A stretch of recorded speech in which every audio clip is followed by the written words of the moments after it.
नमस्कार, आप देख रहे हैं के न्यूज। मैं हूं आपके साथ सुनी चौहान। बुलेटिन में बात करते हैं आए दिन तंज जुबानी जंग। समाजवादी पार्टी के राष्ट्रीय अध्यक्ष अखिलेश यादव और यूपी के डिप्टी सीएम केशव प्रसाद मौर्य के बीच जुबानी जंग थमने का नाम नहीं ले रही और इसी बीच एक बार फिर से सपा सुप्रीमो ने केशव प्रसाद मौर्य पर तंज कसा।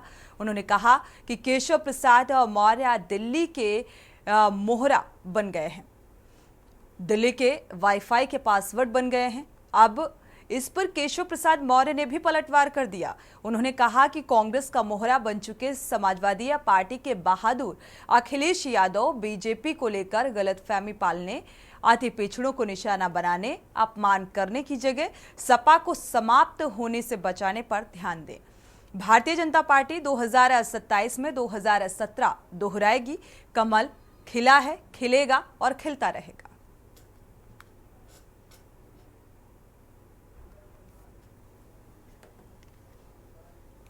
आज विभाग वो दिखाई दे रहा है और कितना भ्रष्टाचार होगा उसमें पता ही नहीं। ये तो कुछ खुल रहे हैं और ये खुल इसलिए रहे हैं कि कुछ लोग मोहरा बन गए हैं। वो मोहरा है, दिल्ली के वाईफाई के वो पासवर्ड है।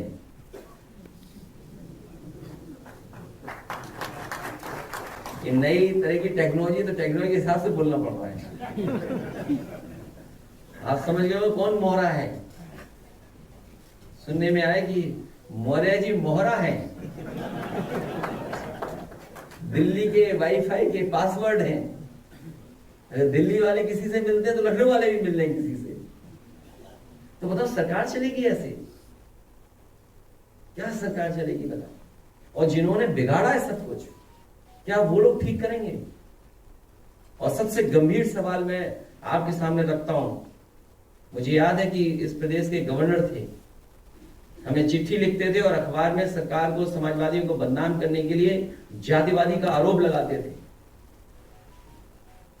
बताओ कोई है कहीं कोई जो गिनती करे कौन कहां बैठा है? बताओ मुख्यमंत्री जी कौन है, मुख्य सचिव कौन है, प्रमुख सचिव कौन है गृह, और विभाग में कौन कौन कहां बैठा है? सोचिए आप भी तो थे, कभी कभी उठाते थे सवाल जातिवाद का। आप विचार करिए, गंभीर सवाल है। तो यूपी ऐसे नहीं चलेगा। यूपी की जनता को इन्होंने धोखा दिया है। यूपी की जनता का इन्होंने सब कुछ बर्बाद कर दिया। बजट की बात तो लोकसभा में होगी कि यूपी को क्या मिला। हालांकि प्रेस के सामने मैंने कहा कि अगर पूर्वांचल एक्सप्रेसवे में केवल 25 किलोमीटर की सरकार बना देती तो दिल्ली से भागलपुर तक आप एक्सप्रेसवे पे चले जाते।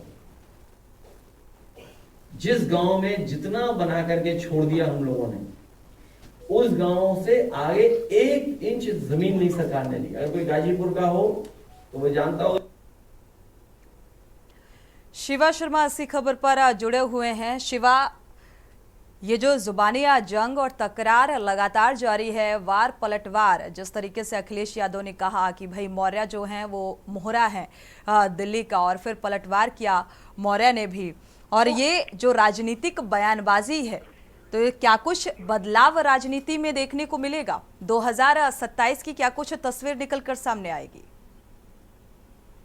देखिए, अखिलेश यादव का सुनिए पॉलिटिकल बयान है और इसी पॉलिटिकल बयान के मायने से आप अंदाजा लगा सकते हैं कि उन्होंने न सिर्फ बीजेपी सरकार पर बल्कि केंद्र सरकार पर भी उन्होंने हमला बोल दिया है कि प्रादेशिक राजनीति करते करते अखिलेश यादव केंद्र सरकार पर बोल गए हैं और सीधे सीधे केशव प्रसाद मौर्य पर उन्होंने वार करते हुए ये कहा है कि दिल्ली के अंदर अगर किसी भी नेता से मिलना है तो केशव प्रसाद मौर्य के चक्कर जरूर काटने पड़ेंगे। इसीलिए उन्होंने एक शब्द का इस्तेमाल किया कि दिल्ली का पासवर्ड है केशव मौर्य, और वो लगातार दिल्ली में रहते हुए आ रहे हैं। पिछले कई दिनों में उत्तर प्रदेश की राजधानी लखनऊ में जब उनको होना चाहिए, जब तमाम मीटिंगों में होना चाहिए, तब केशव प्रसाद मौर्य का चेहरा यहाँ पर नहीं दिखाई पड़ा और अमूमन वो दिल्ली के दौरे पर है।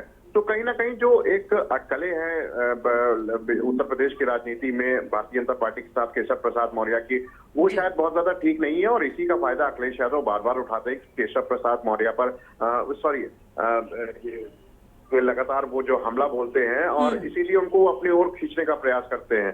पिछले दिनों भी हमने सोनी देखा कि केशव पर जिस तरीके उन्होंने अपना वार किया था, डिप्टी सीएम को लगातार वो खींच रहे थे अपनी तरफ। उसमें जरूर कयास लगाया जा रहा था कि उत्तर प्रदेश में जो भाजपा की राजनीति लगातार चल रही है वो अपनी पीडीए जो जनजाति है, जो उनका फॉर्मूला है, उसको उभारने के साथ साथ वो केशव मौर्य को अटैक करने की कोशिश करते हैं। जब आज प्रेस कॉन्फ्रेंस हुई तो उन्होंने सीधा यही कहा कि केशव प्रसाद मौर्य दिल्ली में जमे हुए हैं और दिल्ली के अंदर वो पासवर्ड की तरीके वो काम कर रहे हैं और वाईफाई में जो पासवर्ड का इस्तेमाल होता है वो केशव प्रसाद मौर्य है।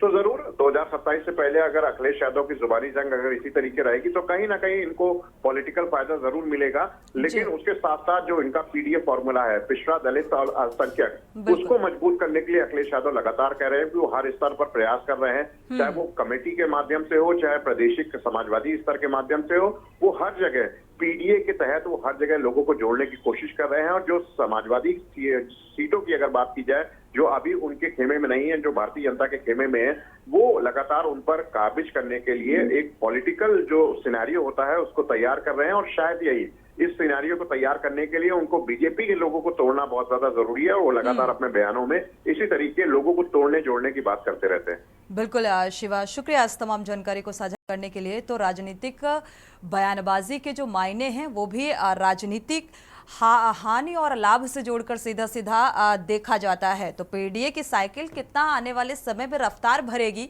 ये देखना वाकई दिलचस्प होगा। बढ़ते आगे और बात करते हैं सियासी आकर्षण शक्ति प्रदर्शन।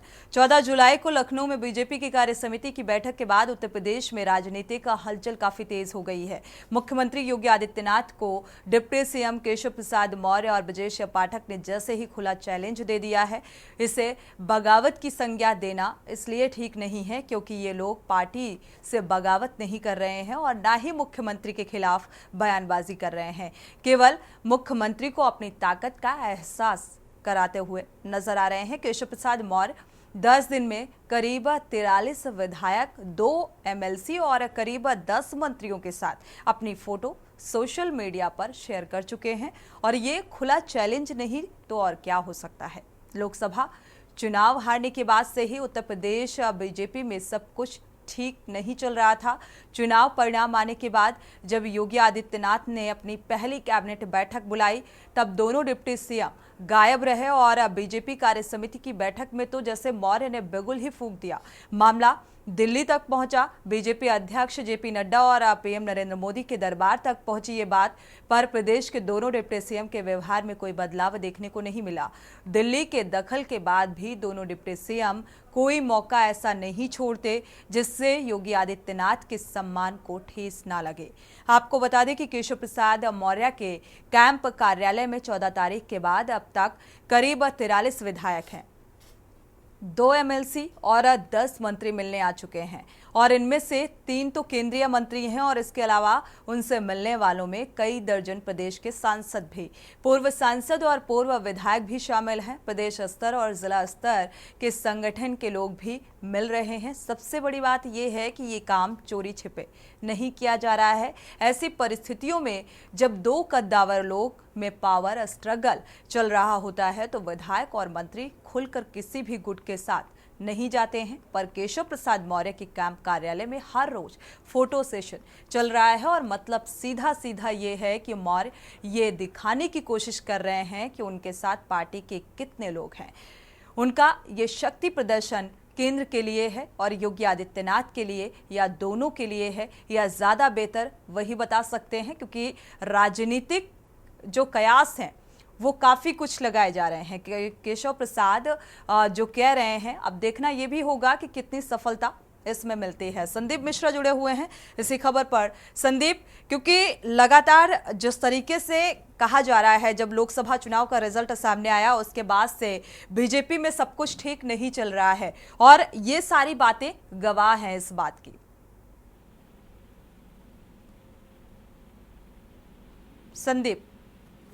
संदीप आवाज मिल पा रही है?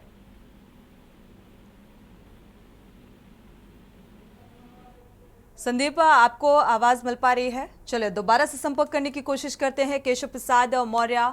और लगातार अगर दोनों ही डिप्टी सीएम की बात करें तो कई बैठकें भी हुई सीएम योगी आदित्यनाथ की अध्यक्षता में और गैर मौजूदगी केशव प्रसाद मौर्य और ब्रजेश पाठक की लगातार कई सवाल उठाती रही, लेकिन फिर भी भारतीय जनता पार्टी की तरफ से यही कहा जाता है कि अंदर खाने सब कुछ सही सलामत है। लेकिन सवाल अभी भी जिस तरीके से एक फोटो सेशन चल रहा है या जो दर्शाने की एक कोशिश की जा रही है, और एक दूसरी तरफ सपा सुप्रीमो का जो बयान जिस तरीके से निकलकर सामने आया, तो डिप्टी सीएम का आखिर चैलेंज केंद्र सरकार को लेकर है या राज्य सरकार को लेकर है, यानी कि सीधा सीधा सीएम योगी आदित्यनाथ से भी जोड़कर इसे देखा जा रहा है, और क्या दर्शाने की कोशिश की जा रही है।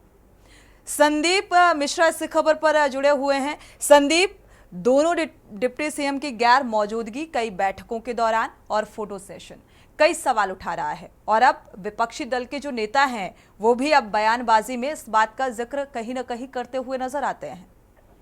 क्या भारतीय जनता पार्टी में सब ठीक चल रहा है?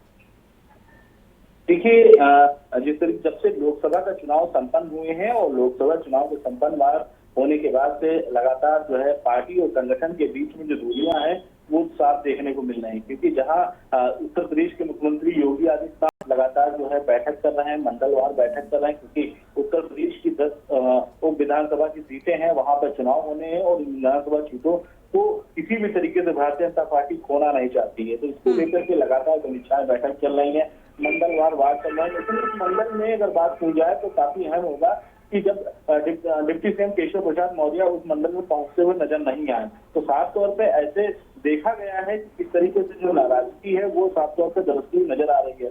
हालांकि कुछ दिन पहले ही केशव प्रसाद मौर्य उत्तर प्रदेश के मुख्यमंत्री योगी आदित्यनाथ से ना मिलकर सीधे दिल्ली का रुख किया था। उन्होंने दिल्ली में जाकर जेपी नड्डा से मुलाकात किया था।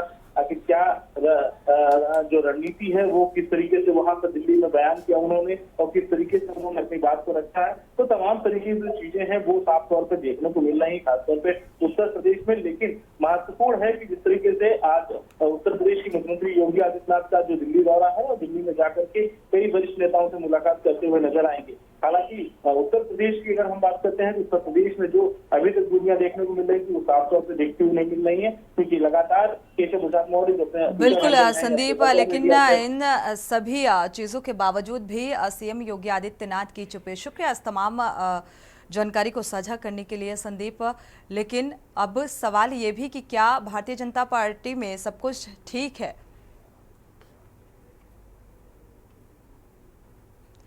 आगे बात करेंगे, ट्रकों से अवैध वसूली हो गई गूगली। इस पूरी खबर से आपको रूबरू कराएंगे एक छोटे से ब्रेक के बाद। आप देख रहे हैं के न्यूज, खबरों का सारथी। ब्रेक से वापस आ रहे हैं, रुक करते हैं खबरों का। ट्रकों से अवैध वसूली, इस पूरी खबर से आपको रूबरू कराते हैं। यूपी बिहार बॉर्डर पर बलिया के नहरी थाना क्षेत्र स्थित भरौली पिकेट और कोरंटा डीहा चौकी पर बुधवार देर रात एडीजी और डीआईजी की छापेमारी में 2 पुलिस वालों समेत 18 लोगों को गिरफ्तार किया गया। दोनों ही स्थानों से ट्रकों से अवैध वसूली में गिरफ्तारी की गई है और 3 पुलिसकर्मी और कुछ दलाल भाग खड़े हुए। इस मामले में बृहस्पतिवार की रात शासन स्तर से कार्रवाई की गई। बलिया के एसपी देवरंजन वर्मा और एएसपी डीपी तिवारी का स्थानांतरण कर प्रतीक्षारत कर दिया गया है और सीओ सदर शुभ शुचित को निलंबित कर दिया गया है। सीओ सदर एसओ नरही को चौकी प्रभारी और कोरंटा डीहा की संपत्ति की जांच का विजिलेंस को निर्देश दे दिए गए हैं। आपको बता दें कि छापेमारी के बाद 7 पुलिसकर्मियों और दलालों सहित 23 के खिलाफ एफआईआर दर्ज की गई है। थाना प्रभारी नरही, कोरंटा डीहा चौकी प्रभारी सहित थाना और चौकी के सभी 17 पुलिसकर्मियों को निलंबित किया गया। 50 मोबाइल, 14 बाइक, 37,500 रुपए भी बरामद किए गए हैं। कैश और डीआईजी वैभव कृष्ण के मुताबिक काफी दिनों से पुलिस की ओर से यूपी बिहार बॉर्डर पर ट्रकों से अवैध वसूली का काम जोरों पर था। में ये बात की हुई है मेरी, मैंने कहा कि दरोगा स्वयं कहता था इस बात को कि मैं ऊपर तक पैसा पहुंचाता था। मैंने कहा सदन में ही, ऊपर तक के कौन लोग हैं जो पैसा लेते हैं? उसी समय सरकार को संज्ञान लेना चाहिए था कि जब दरोगा कह रहा है कि नीचे से ऊपर तक पैसा पहुंचाता हूं, मेरा कोई ट्रांसफर नहीं कर सकता। मेरी बात आज भी मौजूद है और सदन में नोट है। तो जब एक विधायक इतनी बड़ी बात कह रहा है तो उसकी जांच कराने से दरोगा ऐसे थोड़ा कह रहा है। निश्चित रूप से दरोगा ने कहा कि मैं नीचे से ऊपर तक पैसा पहुंचाता हूं। कहां तक पैसा पहुंचाता ये अब ये सरकार के ऊपर है, अगर पाक साफ बनना चाहती है तो पता करे कौन कौन अधिकारी और कौन कौन लोग इसमें, जनप्रतिनिधि इसमें लिप्त हैं, उनका पता करे ना ये सरकार। मैं तो कहता हूं, आज भी कह रहा हूं, और सदन में भी मैंने ये बात कही थी, छिपी हुई नहीं है, कि इसमें सभी लोग इन्वॉल्व हैं। दरोगा ने खुद कहा कि मैं नीचे से ऊपर तक पैसा पहुंचाता हूं, ऊपर कहां तक पैसा जाता था ये सरकार का काम पता लगाना। विपक्ष तो अपनी बात रख रहा है और आज भी रख रहा हूं कि निश्चित रूप से ये 1.5 करोड़ रुपए ही मानते हैं महीने का, तो 1.5 करोड़ रुपया अकेले दरोगा के बस का नहीं है कि छिपा पाता। महोदय एवं मेरे द्वारा सादे वस्त्रों में नरही क्षेत्र में बिहार और उत्तर प्रदेश का जहाँ पे बॉर्डर पड़ता है, भरौला तिराहा, एक भरौली तिराहा, वहाँ पे जो वाहन आते हैं, जो ट्रक आते हैं, ये कुछ समय से हम लोगों के पास सूचना मिल रही थी कि वहाँ पे ट्रकों से वसूली की जाती है, पुलिसकर्मी उसमें संलिप्त हैं। उसकी पहले रैकी की गई एडीजी जोन बनारस सर द्वारा और मेरे द्वारा संयुक्त रूप से, और फिर उसे अच्छे से प्लान करके उसमें रेड की गई। उसमें काफ़ी लोगों की गिरफ्तारी हुई है जो दलाली करते थे। पुलिस के साथ मिलके 2 पुलिसकर्मी अरेस्ट हुए हैं, 2 कांस्टेबल्स अरेस्ट हुए हैं, 3 पुलिसकर्मी उसमें मौके से वो भाग गए। और उसी के आगे, भरौली तिराहे के आगे जो कोरंटा डी चौकी पड़ती है, वहाँ पे भी हम लोगों ने चेक किया, तो वहाँ पे भी अवैध वसूली की जा रही थी। वहाँ से भी मौके से एक सिपाही की अरेस्टिंग हुई है और एक प्राइवेट कर्मी, एक व्यक्ति थाने पे जो काम करता था, वो मौके से भाग गया। कुल मिला के 16 दलालों की गिरफ्तारी हुई है और 2 पुलिसकर्मियों की गिरफ्तारी हुई है। इसमें पूरे चौकी कोरंटा डी को सस्पेंड किया गया। बलिया भरौली गोलंबर पे जो डीआईजी और एडीजी, एसएचओ नरही और सीओ को निलंबित कर जो बिजनेस टीम की जांच लगाई गई है, संपत्ति की जांच होगी। ऐसा लगता है कि योगी आदित्यनाथ ने ये बड़ा एक्शन लिया है। जिस तरह से ये डीआईजी और एडीजी की कार्रवाई हुई है, मौके से 2 आरक्षी पकड़े गए हैं, बाकी 3 आरक्षी वहाँ से फरार हो चुके थे। ये कार्रवाई से यहाँ के जो फेफना विधायक संग्राम सिंह यादव हैं, उन्होंने अपने सदन में 6 फरवरी को, यानी 6 माह पहले, ये सदन में इस बात को, नरही थाने के जो एसएचओ हैं उनकी शिकायत, इस बात को अपने सदन में रखा था। लेकिन ऐसा देखा जा रहा है कि ये उच्च अधिकारियों की हनक नहीं रही। उनका साफ कहना है कि मैंने शिकायत पुलिस अधीक्षक से भी की थी इसके पूर्व में, फिर उसके बाद से मैंने इस बात को सदन तक पहुंचाया था। लेकिन 6 महीने के बाद जो ये कार्रवाई है, इससे भी मैं नाराज़ हूँ। इससे पहले यहाँ के जो उच्च अधिकारी हैं, ये अगर कार्रवाई शुरू से कर दिए होते, ये एक बड़ी कार्रवाई शुरू से हो गई होती, तो आज लोगों को मकान बनाने में और बालू जिस तरह से अवैध वसूली को देखा जा रहा है इसमें, तो इसमें महंगाई नहीं बढ़ती। इसको साफ देखा जा रहा है कि संग्राम सिंह यादव इसमें बालू की जो अवैध वसूली हो रही थी, वो बता रहे हैं कि लोगों को मकान बनाने में तकलीफें होती थी और इस वसूली से लोगों तक बालू सही किराए पे नहीं पहुंच पाता था, 2 गुना कीमत देना पड़ता था। बलिया से कृष्णकांत।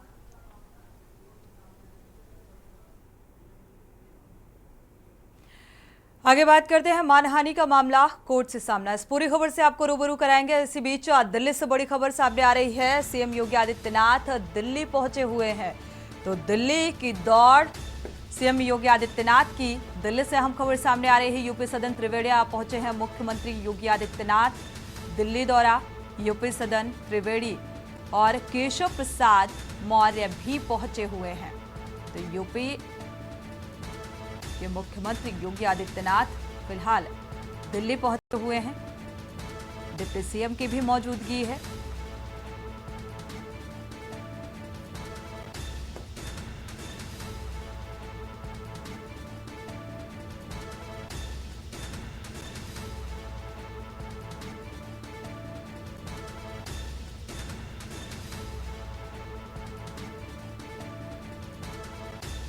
दिल्ली से अहम खबर सामने आ रही है। मुख्यमंत्री योगी आदित्यनाथ दिल्ली पहुंचे हुए हैं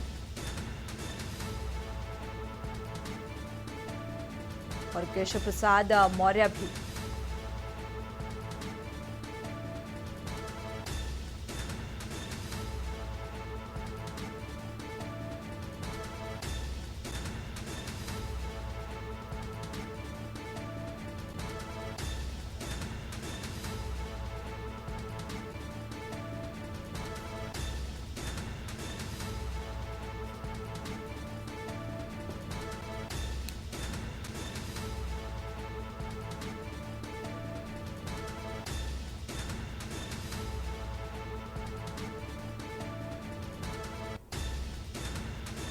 दिल्ली से बड़ी खबर सामने आ रही है। सीएम योगी आदित्यनाथ दिल्ली पहुंचे हुए हैं। यूपी सदन त्रिवेणी पहुंचे मुख्यमंत्री योगी आदित्यनाथ, साथ ही केशव प्रसाद की भी मौजूदगी है दिल्ली में।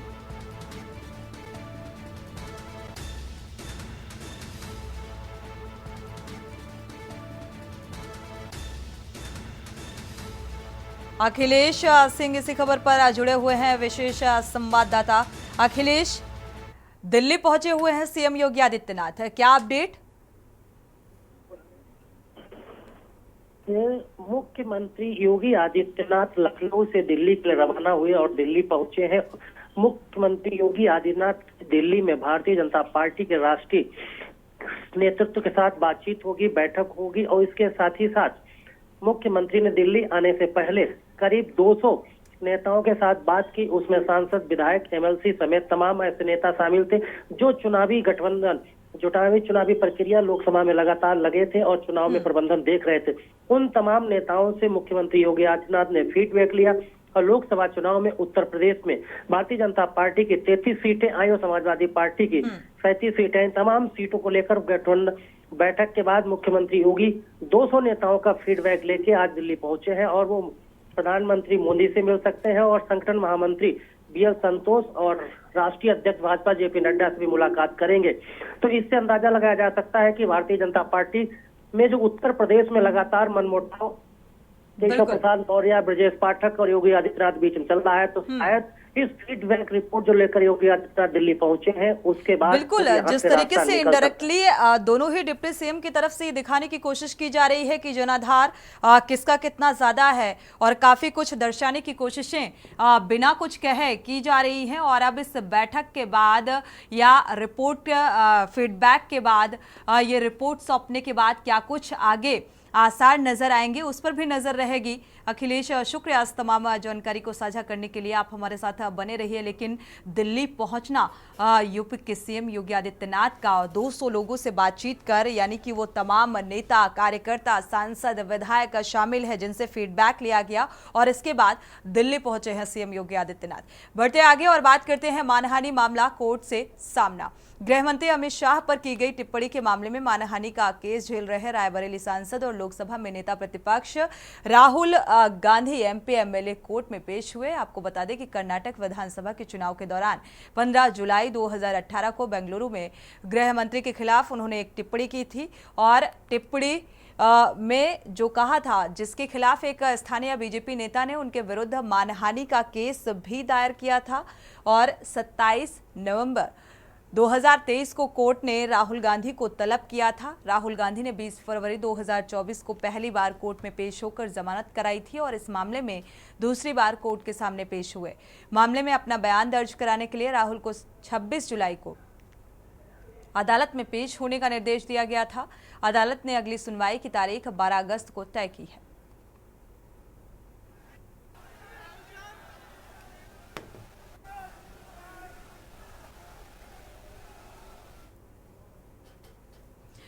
बढ़ते आगे, शहीदों की मज़ारों पर लग रहे हर बरस मिले। प्रधानमंत्री नरेंद्र मोदी ने 25वें कारगिल विजय दिवस के अवसर पर द्रास में कारगिल युद्ध स्मारक पर कारगिल युद्ध के नायकों को श्रद्धांजलि अर्पित की और 26 जुलाई 1999 को भारत ने कारगिल युद्ध में विजय हासिल की थी। कारगिल विजय दिवस की 25वीं वर्षगांठ पर पीएम मोदी ने कहा कि सच्चाई ये है कि अग्निपथ योजना से देश की ताकत बढ़ेगी और देश का सामर्थ्यवान युवा भी मातृभूमि की सेवा के लिए आगे आएगा। मैं हैरान हूं कि कुछ लोगों की समझ को क्या हुआ है, उनकी सोच को क्या हो चुका है। शायद कुछ लोगों की मानसिकता ही ऐसी थी कि सेना मतलब नेताओं को सलाम करना, परेड करना। हमारे लिए सेना मतलब 140 करोड़ देशवासियों की आस्था। हमारे लिए सेना मतलब 140 करोड़ देशवासियों की शांति की गारंटी। हमारे लिए सेना मतलब देश की सीमाओं को सुरक्षा की गारंटी।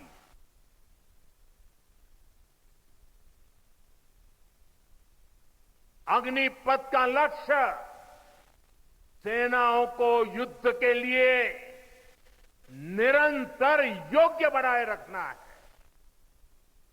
दुर्भाग्य से राष्ट्रीय सुरक्षा से जुड़े इतने संवेदनशील विषय को कुछ लोगों ने राजनीति का विषय बना दिया है। कुछ लोग सेना के इस रिफॉर्म पर भी अपने व्यक्तिगत स्वार्थ में झूठ की राजनीति कर रहे हैं। ये वही लोग हैं जिन्होंने सेनाओं में हजारों करोड़ के घोटाले करके हमारी सेनाओं को कमजोर किया। ये वही लोग हैं जो चाहते थे कि एयरफोर्स को कभी आधुनिक फाइटर जेट न मिल पाए। ये वही लोग हैं जिन्होंने तेजस फाइटर प्लेन को भी डिब्बे में बंद करने की तैयारी कर ली थी।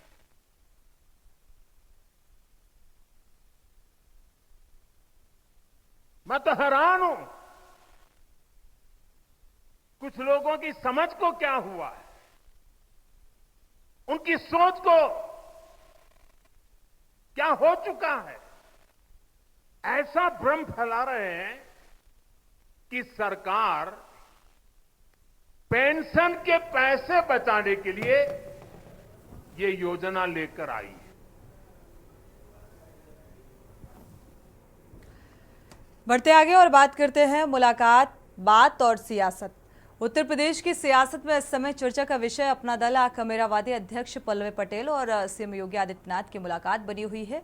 सिराथू से विधायक पल्लवी पटेल के रुख में बदलाव के तौर पर इसे देखा जा रहा है। सिराथू विधानसभा सीट से समाजवादी पार्टी की टिकट पर चुनाव जीतकर यूपी विधानसभा पहुंची पल्लवी का लोकसभा चुनाव के दौरान अखिलेश यादव से टकराव भी हो गया था और इसके बाद उन्होंने AIMIM प्रमुख असदुद्दीन ओवैसी के साथ मिलकर अलग गठबंधन खड़ा किया और इसके बाद पल्लवी पटेल सीएम योगी आदित्यनाथ से मुलाकात करती हुई नजर आई। यूपी भारतीय जनता पार्टी में मची हलचल के बीच इस मुलाकात के कई मायने निकलकर सामने आ रहे हैं। योगी आदित्यनाथ और पल्लवी पटेल की मुलाकात की खबर अब सामने आए।